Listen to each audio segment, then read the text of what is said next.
Assalamualaikum warahmatullahi wabarakatuh. Hari ini kita akan belajar bersama tentang unsur intrinsik cerita. Nah, apa itu unsur intrinsik? Unsur intrinsik di sini adalah unsur yang berada di dalam sebuah cerita. Kalian bisa menemukan unsur ini ketika kalian sudah membaca sebuah cerita. Unsur intrinsik terbagi menjadi 7. Yang pertama ada tema, tokoh, watak, sudut pandang, alur, latar, dan amanat. Kalian bisa menyingkatnya dengan tema, tokoh, wassalam. Itu adalah singkatannya. Nah, kita akan bahas satu persatu tentang unsur intrinsik. Baik, yang pertama adalah tema. Tema di sini adalah ide yang menjadi pokok dari sebuah cerita atau gagasan pokok dari sebuah cerita. Ketika kita membaca sebuah cerita atau membuat sebuah cerita, maka kita akan bertemu namanya tema. Tema di sini adalah gambaran secara umum. Ide apa yang ingin kita angkat dalam sebuah cerita tersebut. Misalnya, temanya tentang sosial. Maka isi ceritanya adalah berhubungan dengan sosial. Atau misalnya kita ingin menjelaskan tema tentang persahabatan, maka isinya adalah tentang persahabatan. Maka tema di sini adalah sifatnya secara luas. Kemudian yang kedua adalah tokoh. Ketika kita membaca cerita atau membuat cerita, kita pasti bertemu namanya tokoh. Nah, tokoh di sini adalah pelaku yang berperan dalam sebuah cerita. Nah, apakah tokoh ini hanya manusia? Jawabannya tidak. Jadi misalnya kita ingin membuat tokoh, yang tokoh itu adalah berupa binatang, itu diperbolehkan. Atau misalnya kita ingin membuat tokoh, tokohnya adalah benda mati, kemudian kita berikan karakter, maka itu diperbolehkan. Misalnya ada sebuah mobil, ya, kemudian di situ memiliki sebuah karakter, maka di situ boleh dijadikan sebuah tokoh. Jadi semua yang ada di sekitar kita itu bisa menjadi tokoh. Jadi tidak harus manusia. Kemudian tokoh di sini adalah harus memiliki watak. Ini adalah unsur intrinsik yang ketiga, yaitu watak. Watak itu apa? Adalah karakter atau sifat yang diperankan oleh tokoh.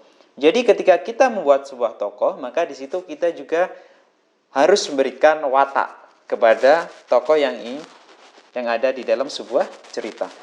Nah, secara garis besar, tokoh di sini terbagi menjadi 3. Nah, bisa dilihat bahwasanya tokoh yang sifatnya baik, ya, sifatnya baik itu namanya protagonis. Jadi misalnya dia dermawan, dia disiplin, dia suka menolong, maka dia dikategorikan tokoh yang wataknya adalah protagonis. Jadi itu yang baik. Yang kedua ada namanya tritagonis. Nah, tritagonis ini seperti apa? Jadi tritagonis di sini adalah tokoh yang menjadi penengah, ya. Jadi penengah dalam sebuah cerita. Jadi tidak antara dua, ya. Ada di tengah-tengah, namanya tritagonis. Kemudian yang ketiga ada namanya antagonis. Nah, antagonis ini adalah lawan kata dari protagonis. Kalau antagonis di sini adalah jahat, ya. Jadi karakternya yang kurang baik, ya. Misalnya suka menipu, ya, atau misalnya suka mencuri dan lain-lain. Jadi ini ada wataknya adalah 3, ada karakternya. Kita bisa menggunakan tokoh apapun dan kita juga harus memberikan watak atau karakter dari tokoh tersebut. Baik, selanjutnya adalah alur. Nah, ketika kita membaca sebuah cerita, pasti kita bisa tertarik dengan cerita itu. Karena apa? Karena di situ penulis, ya, membuat sebuah namanya alur. Nah, alur di sini adalah rangkaian peristiwa yang terjadi dalam cerita. Jadi bagaimana cerita itu berlangsung, ya. Jadi rangkaiannya seperti apa? Tahapannya seperti apa? Dari awalnya sampai akhirnya seperti apa? Nah, di dalam alur di sini ada beberapa cara yang bisa kita gunakan atau bisa kalian amati dalam sebuah cerita. Yang pertama ada namanya alur maju. Jadi rangkaian ceritanya adalah maju ke depan. Jadi mulai dari awal, dari pengenalan, kemudian konflik sampai penyelesaian, urut dari awal sampai akhir. Kemudian ada alur mundur. Nah, alur mundur ini adalah menceritakan sebuah masa lalu, ya, sebuah masa lalu diceritakan, kemudian ini namanya alur mundur. Kemudian juga ada namanya alur maju mundur, jadi campuran. Jadi ada alur ceritanya atau rangkaian ceritanya ini ke depan, kemudian kembali lagi ke masa lalu, kemudian lagi ke masa depan, dan sebagainya. Jadi ini cara-cara atau rangkaian yang bisa digunakan. Nah, pentingnya kita dalam alur ini adalah untuk selain sebagai menjelaskan sebuah cerita, tapi alur ini juga bisa membuat cerita itu, oh ini menarik, oh ini membuat pembaca bertanya-tanya dan lain sebagainya. Ya, itu alur. Kemudian yang ketiga ada selanjutnya maksud saya adalah latar. Nah, latar di sini adalah penggambaran mengenai tempat, waktu atau suasana dalam cerita. Jadi di situ kita bisa melihat tempatnya, bisa melihat waktunya atau suasananya, maka di sini masuk ke dalam latar. Yang pertama ada namanya latar tempat. Jadi ketika kita membaca sebuah cerita atau membuat sebuah cerita, maka di situ kita akan tahu di mana sih tempatnya. Ya, misalnya di hutan, misalnya di rumah, maka itu menunjukkan latar tempat peristiwanya. Misalnya di luar angkasa, maka latar tempatnya adalah di luar angkasa. Kemudian yang kedua ada namanya latar waktu. Nah, latar waktu ini di sini adalah bisa berupa kalimat langsung atau tidak langsung. Ya, misalnya ada kalimat yang menunjukkan bahwa itu pagi. Misalnya gini. Pagi itu Andi bermain bola di lapangan. Berarti menunjukkan bahwasanya waktunya adalah pagi. Tapi juga ada waktu-waktu yang mungkin tidak disebutkan secara langsung. Misalnya, matahari mulai terbit di bagian timur. Tidak perlu menyebutkan itu pagi, tapi itu sudah tahu bahwasanya itu adalah waktunya apa? Pagi. Jadi ada yang disebutkan secara langsung, ada yang disebutkan secara tidak langsung. Itu waktu. Ya, bisa siang, malam. Nah, itu. Kemudian yang ketiga adalah suasana. Nah, di dalam sebuah cerita kita pasti mengetahui bagaimana suasananya.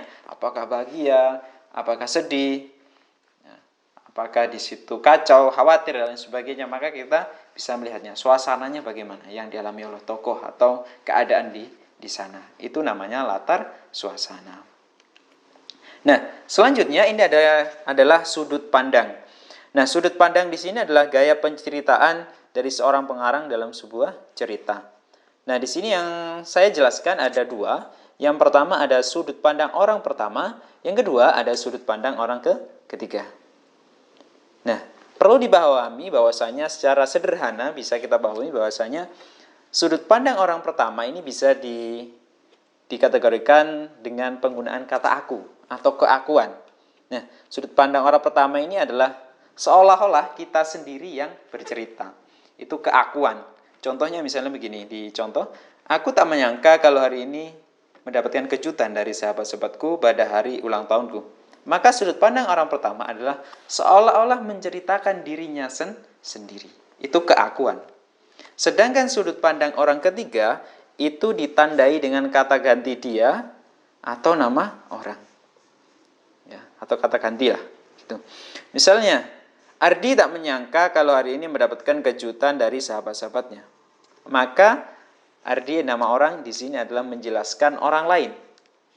Jelaskan orang lain, bisa menggunakan nama, bisa menggunakan kata ganti, misalnya mereka, dia, dan lain-lain. Itu sudut pandang orang ketiga. Jadi sudut pandang orang pertama adalah keakuan, ibaratnya dirinya sendiri yang bercerita. Sedangkan sudut pandang orang ketiga itu adalah menggunakan kata ganti, ya bisa dia, mereka, ya, atau misalnya dengan nama orang, yaitu seolah-olah menceritakan orang lain. Itu sudut pandang orang ketiga. Baik, yang terakhir adalah amanat. Ketika kalian membuat cerita atau kalian membaca cerita, pasti di situ ada amanatnya. Ya, ada pesan-pesan yang ingin disampaikan oleh penulis kepada pembaca. Jadi selain sebagai hiburan, bahwasanya cerita di sini juga mengandung nilai-nilai moral atau pesan-pesan. Ya, itu penting sekali karena selain untuk hiburan tapi juga untuk bagaimana memberikan sebuah pesan moral. Baik, itu adalah gambaran tentang unsur intrinsik. Ada 7, ya. Ada 7 dari mulai tema, dari tokoh, watak, sudut pandang, alur, latar dan amanat. Ya, mudah-mudahan bisa bermanfaat untuk kita semua. Akhir kata, wassalamualaikum warahmatullahi wabarakatuh.